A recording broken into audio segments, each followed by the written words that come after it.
salaamaaleykum toute la diaspora sénégalaise na ngeen def wala Mohamed yow ci lay nuyee ñëpp ku ci nekk sa tur sa sant waa géejoon trop si réseaux sociaux yi nga nekk ci liggéey ba rek comme ni ngeen koy gisee nii waaw tey bu mu leen di andil rek mooy thème sur jeunes yi nga xam te ni ndeysaan ñu ngi ils sont voués ci alcool bi naan beeg dox beeg waaw tout maanaam produit inivrant rek li nga xamante ni daf leen di mandiloo pour ñu mën a échapper à la réalité pour ma lancer leen un appel ñu xaw cee yeewu tuuti parce que àdduna yombul te tey bu fekkee da nga am problème nga bëgg koo sukkandikoo ci ay naan sàngara bu yaakaar ni di nga ko fàtte mais dafay ñëwaat parce que boo mandee ba pare bu demee ba xamante ne léegi ci lucide la nga problème yëpp ñëw donc jëm leen a jàng na ngeen di affronter seen problème nag c'est dur. waaw àdduna métti na am ñoo xam ne dañu am ay relation la ñu am relation bi jeex ñoo xam ne yàgg nekk doomu aadama affaire métti trop ñaakaar ne léegi bu ñu voué à l'alcool dinañ ko fàtte wala ñoo xam te ne dañu am ay problème financier ku ci nekk rek ak sa problème te loolu yëpp boo xoolee émotion moo koy joué te nit je pense que yàlla fu mu ko teg nit lu am valeur la donc bu leen wàccee seen bopp moom la yàlla di wax mu ne laqad xalaqnal insaana fi ahsani taqwiim summa radadnaahu asfala saafiliina illa allaziina aamanu wa amilu saalihaat yàlla dafa créer la personne d'un parfait état d'harmonie amul doomu aadama lu ko yàlla sàkkee amul lenn mbindeef boo xam te yàlla sàkkee rek summa radadnaahu asfala saafiliina wàcc ko suuf mu gën a suufee ba mu des ñu gëm te ragal yàlla donc bu leen wàccee seen bopp man foofu laay wax waaw nit ki yow yaa mën a jox sa bopp valeur problème nag day ñëw mais problème bi ñëwee da nga ko jéem affronter tey bu fekkee problème ñëw na nga ne nii laa koy doxalee mais waxuma la sax ba yow sa avenir nga yàq te nit ñi du ñu gis problème bi de xam lu ñu gis la ngay naan ak la ngay tux loolu la ñuy gis xoolal kii léegi yàq na boppam te noonu ngay continuer def ba mën a mujj nekk benn mburaacoo dem ba nekk pas sa avenir bi yëpp romb la te des fois problème dina la dal nga yaakaar ni yow yàlla da laa fàtte wala àdduna moom métti àdduna dafa sadik dafa mës a sadik nii la mës a mel mais boo xoolee yàlla may na doomu aadama lépp te xamuñu ko loo xamante ne c'est la base te du ñu bàyyi xel mooy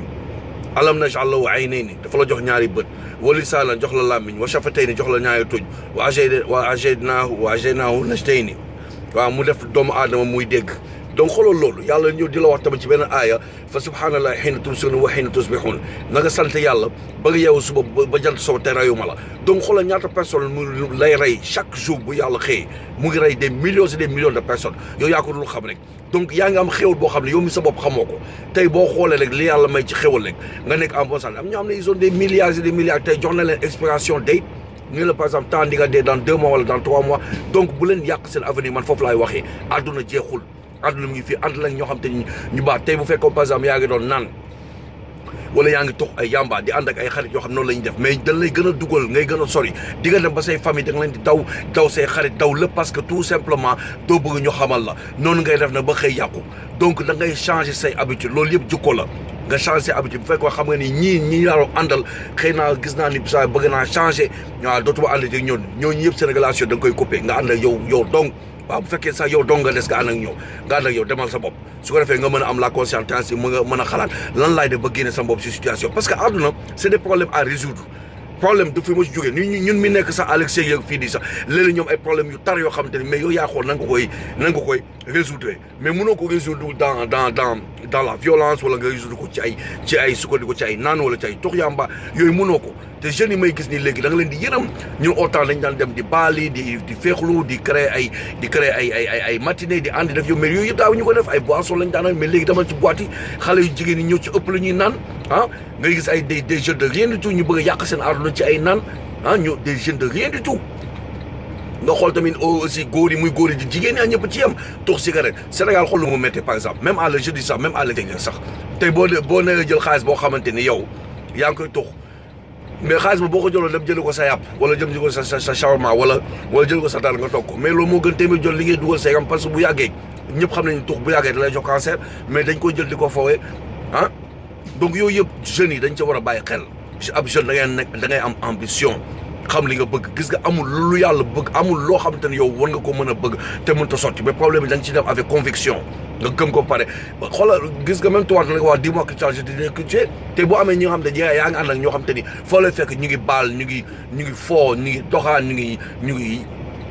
def yow caaxaan di naan mais noonu ngay def yow yaay xool est-ce que man lii vie bi bëgg naa ko non vie bi bëgguma ko bëgg naa am oto bu rafet bëgg naa voyager bëgg naa tere sama yaay bëgg naa tere sama papa bëgg naa man sama waxuma sal dara sax mais man sama bopp sax ma tere sama bopp ba ma siggi sama kanam nawle donc yooyu yëpp li ngay war a mooy nga teg ko ci yoon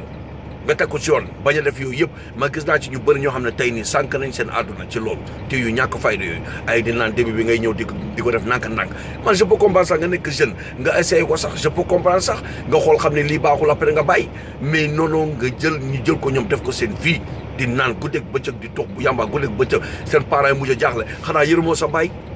xoolal sa papa lu mu sonne wala xool sa yaay lu mu sonne wala xoolal seen sœur ñu mu sonne am ñoo xam ne tey ñoom ñooy taw seen kër am na ñoo xam ne tey nii ñoom seen yaay moom rek la war seen papa moom rek la am ci moom lañ yaakaar nga ñëw def lii mais imagine toi loolu lu muy def ci solo xolu parents yi moom moo tax foofu laay waxee nit da ngay am jom am fulla am fayda bëgg say waa kër bëgg sa bopp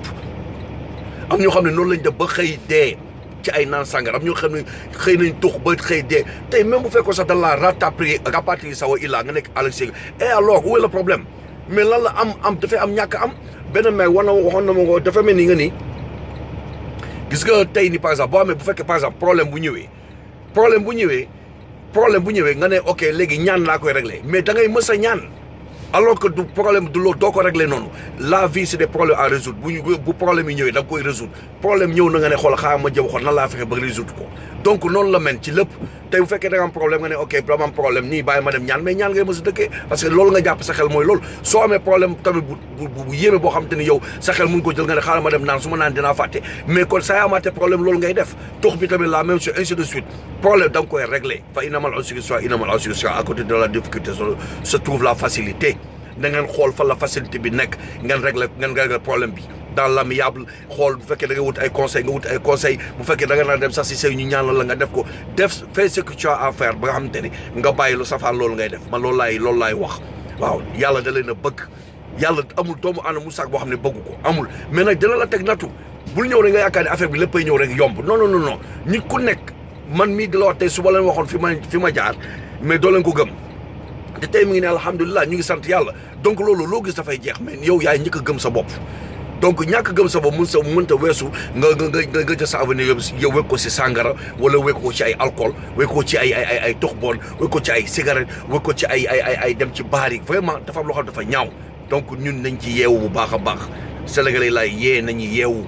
waaw bëgg àdduna d'accord waaye bëgg a yàq sa àdduna ba xam te ne say parents di la xool wala say naw doo ngay rusoo sa papa di rusoo sa yaay di rusoo say bàjjan say tante say umpaañ tout le monde la am na loo xam ne lu ko gën fuuf parce que nit da ngay am njëriñ ci kaw suuf boo am la njëriñ ci kaw suuf kooku jaroo sax ngay dund donc sa boo xool daanaka sa existence sax jaru ko woon donc loolu ngeen di xool leen ñi ngeen di fréquenter am na solo soo fréquenter lu baax ngay def soo fréquenté ñu bon ngay mel donc lii la amoon tey ci comme message boo xam te moom laa leen di sànni incha allah xam naa ma bàyyi leen incha allah ba beneen di leen ñaan ku ci nekk gudd fan ak wér yaram ku ci nekk la yàlla li nga xam te ne moom nga bëgg sa xol yàlla jàppale la ci waaye tamit day fekk dimbal fexe la koy borom da ngeen ci jàppale seen bopp boo leen jàppale seen bopp fréquenté ñi ngeen war a fréquenté xalaat li ngeen war a xalaat dox fi ngeen war a dox yaakaar naa ne amul dara loo xam te ne loo leen bëgg loo xam ne di ngeen ko sottal surtout nga xam ne yéen ay jeunes ngeen demagu leen fenn moo gën ngeen dem ba nekk ay pas dem ba am ay 40 ans wala 50 ans nga xool gis ni sa àdduna yëpp yàq nga ko alors que c'est trop tard donc il n'est pas encore trop tard ay jeunes ngeen na ngeen am ambition am fulla am fayda man foofu laay waxee asalaamaaleykum wa rahmatulah taala wa barakatuh